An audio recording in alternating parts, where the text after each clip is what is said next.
नमस्कार दोस्तों।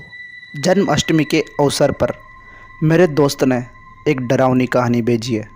तो कहानी पूरी सुनना। जे अपने घर बैठे बैठा सोच रहा था कि इस बार की जन्माष्टमी अपने बुआ जी के घर पर मनाता हूँ। काफ़ी दिन हो गए बुआ जी से मिले हुए भी, और मेरा भाई हर्षित, उससे भी काफ़ी 7-8 साल हो गए थे। जब हम छोटे थे तब हमने देखा था। अब पता नहीं कैसा होगा, कितना बड़ा होया होगा। तो इस बार की जन्माष्टमी वहीं पर मनाता हूँ। जी अपने घर वालों को बताता है कि मैं इस बार की जन्माष्टमी अपने बुआ जी के गांव जा रहा हूँ और वहीं से मनाऊँगा। घर वालों ने कह दिया ठीक है चला जा। जे अपनी गाड़ी निकालता है और अपनी बुआ जी के घर की तरफ निकलता है। बुआ जी के घर पर वो पहुँचता है। बुआ जी से आराम से उनकी अच्छे से मुलाकात होती है और हर्षित से भी उसकी मुलाकात होती है। हर्षित भी अब सेटल हो चुका था और जे तो हो ही चुका था। दोनों काफ़ी बातें करी, काफ़ी रात हो गई थी। अब जन्माष्टमी का अवसर कल था। दोनों बैठे बैठे बात कर रहे थे, यार एक काम करते हैं, अपन जो जन्माष्टमी है वो मथुरा के अंदर मनाते हैं। आप सभी को पता है कृष्ण जन्मभूमि मथुरा, वहाँ पर बहुत ज़ोरदार की जन्माष्टमी मनाई जाती है। तो एक काम करते हैं, वहीं चलकर मनाते हैं ना, क्या कहता है भाई? हर्षित कहता है हाँ मैं तो राज़ी हूँ। फिर जय बोलता है अपन दोनों नहीं, छोटी को भी और बुआ जी को भी साथ लेकर चलते हैं। हर्षित बोलता है पहुँच ही सकते हैं। फिर बुआ जी क्या कहती है आगे वो जाने, बुआ जी से बात मैं करता हूँ, तू चिंता मत कर। जे उसी समय बुआ जी के रूम में जाता है और कहता है बुआ जी आप क्या कहते हो, कल की जन्माष्टमी मथुरा के अंदर होनी चाहिए कि नहीं होनी चाहिए? बुआ जी ने कहा प्लान तो ठीक है, चलेंगे, मेरा तो मन है। जिस टाइम पापा जी अपने काम से घर नहीं आए थे, छोटे ने भी हाँ कर दी। चारों का प्लान पक्का बन गया। अब सिर्फ काम था तो पापा जी से पूछने का।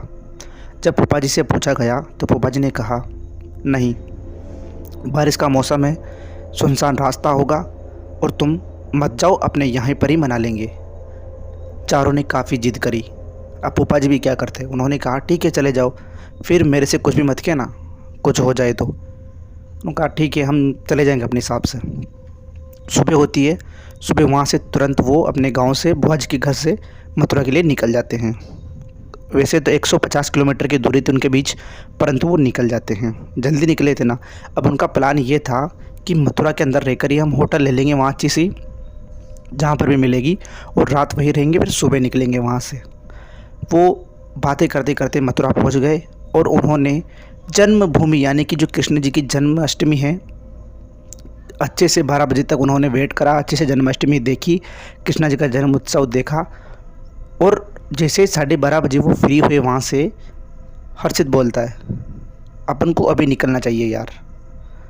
अब आपको बता दूँ, वो जो आए थे वो हर्षित की कार के अंदर ही आए थे। हर्षित खुद अपनी कार को ड्राइव करता है, वो किसी को चलाने नहीं देता। उन्होंने कहा अभी चले। बुआ जी ने कहा ठीक है चलते हैं। तो उसी समय 12:30 बजे रात के वहाँ से निकल गए। निकलने के बाद उन्होंने अपनी गाड़ी रोड पर लगा दी। अब वो ऐसी जगह पर पहुँच चुके थे जहाँ पर एक भी गाड़ी आ जा ना नहीं रही थी। मतलब अब ऐसी जगह पर जाकर उनकी गाड़ी बंद हुई जहाँ पर अंधेरे के सिवा कुछ भी नहीं था। दिक्कत ये आ गई कि उन सब का जो फ़ोन था वो डेड हो चुका था, यानी कि बंद हो चुका था। दिन भर उन्होंने काफ़ी फ़ोटो खींचे, काफ़ी वीडियो बनाए, इसलिए सभी का फ़ोन बंद हो चुका था। अब गाड़ी बंद थी, गाड़ी की हेडलाइट जल रही थी बस। थोड़ी देर बाद अपने आप हेडलाइट भी बंद हो गई। बुआ जी 15 मिनट तक वेट करते रहे। उन्होंने सोचा अब करेगा सही, अब करेगा। ना तो हर्षित अपनी गाड़ी में से उतरा, ना उसने किसी को उतरने दिया। हर्षित के चेहरे पर एक अजीब सा डर दिखाई दे रहा था। पता नहीं उसने आज ऐसा क्या देख लिया। बुआ जी ने कहा क्या दिक्कत है बेटा? अब वो किसी को कुछ बताना नहीं चाह रहा था, वो किसी को परेशानी में डालना नहीं चाह रहा था। उसने कहा नहीं कुछ नहीं, मैं करता हूँ स्टार्ट। परंतु गाड़ी स्टार्ट होने का नाम नहीं ले रही थी। तभी एकदम से पीछे का जो कांच होता है गाड़ी का, उस पर धम की आवाज़ आती है। ये आवाज़ सुनकर हर्षित डर जाता है और कहता है कौन है, ऐसे कहकर डर जाता है। परंतु जब पीछे देखते हैं तो अंधेरे के सिवा कुछ भी नहीं दिखाई देता। बुआ जी को लगा कि कोई जंगल है, कहीं पेड़ गिरा होगा, तो चिंता मत कर। 2 मिनट बाद फिर से धम्म की आवाज़ आती है। इस बार आवाज़ इतनी तेज़ थी कि गाड़ी वाइब्रेट हो गई थी। सबको पता चल चुका था कि कोई ना कोई तो है। हर्षित बहुत बुरी तरह डरा हुआ था। जय ने कहा, एक काम करते हैं हर्षित, अपन बाहर उतर कर देखते हैं कौन हमें परेशान कर रहा है। जय कहते हैं हाँ उतर कर देखते हैं। तो फिर हर्षित और जय दोनों उतर जाते हैं। उतर कर पीछे देखते हैं आसपास गाड़ी के, तो उनको अंधेरे के सिवा कुछ भी दिखाई नहीं देता। तभी हर्षित बोलता है डरावनी आवाज़ में, कौन है कौन है, परंतु उनको कोई भी दिखाई नहीं देता है। वो दोनों कार के अंदर आकर बैठ जाते हैं। फिर बुआ जी पूछती है, बेटा गाड़ी सही होगी या नहीं। बुआ जी कहते हैं यहाँ से चलो, मुझे ऐसा महसूस हो रहा है कि कुछ ना कुछ गड़बड़ होने वाला है। बुआ जी का सेंस ऑफ ह्यूमर इतना तेज़ था कि वो जो कहती थी वही होता था। वो जैसे गाड़ी के अंदर आकर बैठे तो जे गाड़ी चला रहा था, गाड़ी वाली सीट पर बैठा था, उस सीट के पास वाली खिड़की पर आकर किसी का नॉक हुआ। जे एकदम डरकर, मतलब जे हर्षित चलाता था ना गाड़ी, तो हर्षित की जो सीट थी वहाँ आकर कोई नॉक हुआ। हर्षित एकदम से डर गया। उसने कहा कौन है। जब उधर खिड़की की तरफ देखा उसने, तो एक महिला खिड़की के पास खड़ी हुई थी। हर्षित ने नीचे किया कांच और कहा कि क्या हुआ, कौन हो आप। उसने कहा, मुझे मेरे गांव जाना है, प्लीज़ छोड़ दो। हर्षित ने कहा ठीक है बैठ जाओ। तो महिला अंदर आकर बैठ गई। अंदर आकर बैठते ही हर्षित ने कहा कि आप अंदर तो बैठ गई हो, परंतु गाड़ी स्टार्ट नहीं हो रही। वो महिला बोलती है, हो जाएगी स्टार्ट, मैं बैठ गई ना अब। मतलब उसने, हर्षित ने अपना गाड़ी का स्विच घुमाया, एकदम से गाड़ी स्टार्ट। हैरान वाली बात यह थी। अब गाड़ी चल रही है रोड पर, आराम से अच्छे से गाड़ी चल रही है। हर्षित ने को लगा कि काम करता हूँ यार, हनुमान चालीसा चला देता हूँ गाड़ी के अंदर, मेरे को अजीब सा महसूस हो रहा है। तो हर्षित ने हनुमान चालीसा चला दी।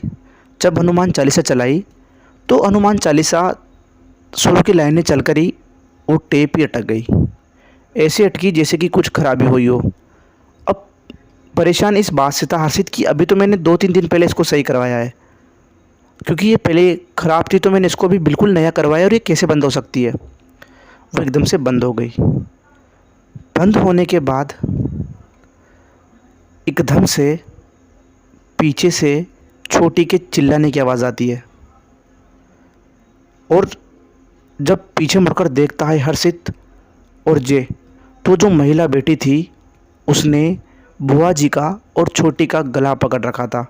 और वो इतनी भयानक हो चुकी थी जैसे कि बहुत ही बुरी। उसने आंखें बाहर निकाली थी और बाल से उसका चेहरा दिखाई नहीं दे रहा था। बुआ जी की जैसे सांसें थम चुकी हो, ऐसे उसने गला पकड़ लिया था। छोटी की नसें फूल गई थी और आंखें काफ़ी बाहर निकल चुकी थी। जे उनको छुड़ाने की कोशिश कर रहा था, परंतु उस महिला के जो हाथ थे वो पत्थर के हो चुके थे। भगवान की कृपा से हुआ कुछ नहीं, परंतु जे को एकदम से हनुमान चालीसा याद आ गई। वो मुंह से हनुमान चालीसा स्टार्ट करने लगा।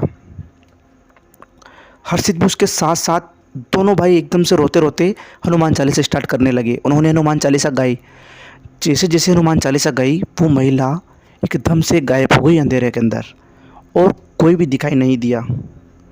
छोटी को होश था, परंतु बुआ जी बेहोश हो चुकी थी। हनुमान चालीसा लगातार दोनों भाई गा रहे थे। छोटी बुआ जी के ऊपर पानी डाल रही थी और उनको होश में लाने की कोशिश कर रही थी।